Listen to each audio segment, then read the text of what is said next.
जब कोई शिकारी मादा कंगारू का शिकार करने जाता है, तब मादा उस शिकारी से बचने के लिए अपने बच्चे को पेट से निकालकर वहीं छोड़ के भाग जाती है। अब सवाल ये आता है कि क्या मादा कंगारू अपने बच्चे को जानबूझकर गिराती है या फिर ये उसकी कोई मजबूरी है? क्या मादा कंगारू बाद में उस छोड़े हुए बच्चे को लेने के लिए वापस आती है? दूसरी ओर उस छोड़े हुए बच्चे के साथ क्या होता है? तो आइए जानते हैं यह हरकत करने के पीछे मादा कंगारू का क्या मकसद होता है। सबसे पहले मादा कंगारू के कुछ सीक्रेट्स जानते हैं जो आपको हिलाकर रख देंगे। इतने बड़े मादा कंगारू की गर्भावस्था सिर्फ 30 से 36 दिन की होती है और 30 से 36 दिनों के बाद मादा सिर्फ एक मूंगफली के समान साइज के 2 सेंटीमीटर लंबे और 1 से 2 ग्राम वजन के एक बच्चे को जन्म देती है।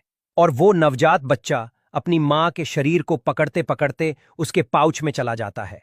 उसके बाद पाउच में ही उस 2 सेंटीमीटर के बच्चे का विकास शुरू होता है। पाउच में जाकर वो बच्चा तुरंत ही अपनी मां के निप्पल से जुड़ जाता है और वहीं उसका असली विकास शुरू होता है।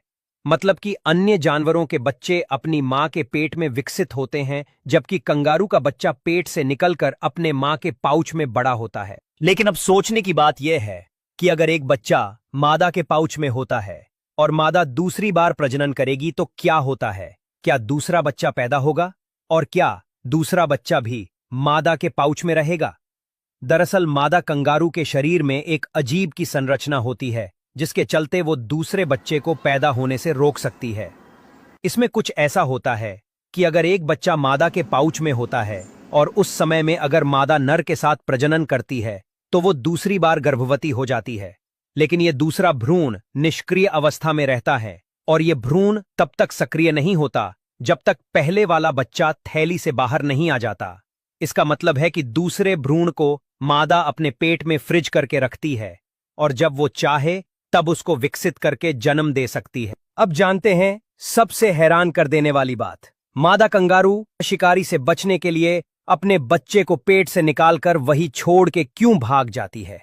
सच बात तो यह है कि मादा कंगारू शिकारी से खुद को बचाने के लिए अपने बच्चे को पाउच से गिरा देती है, या तो वैसे कह सकते हैं कि बच्चे और खुद दोनों की जान बचाने के लिए वो बच्चे को गिराकर भागती है, क्योंकि जब बच्चा उसके पाउच में होता है तब मादा स्पीड से नहीं भाग सकती, इसलिए वो बच्चे को गिरा देती है और खुद दूसरी ओर भाग जाती है। फिर अगर शिकारी उस बच्चे को देख लेता है और बच्चा छोटा होने की वजह से ठीक से भाग नहीं सकता, इसीलिए वो कभी कभी मर जाता है। लेकिन अगर बच्चा भागने में सक्षम है तो वो भागकर बच जाता है और कभी बच्चा जमीन पर गिरने के बाद बिना हिले डुले झाड़ियों या घास में छुप जाता है। फिर अगर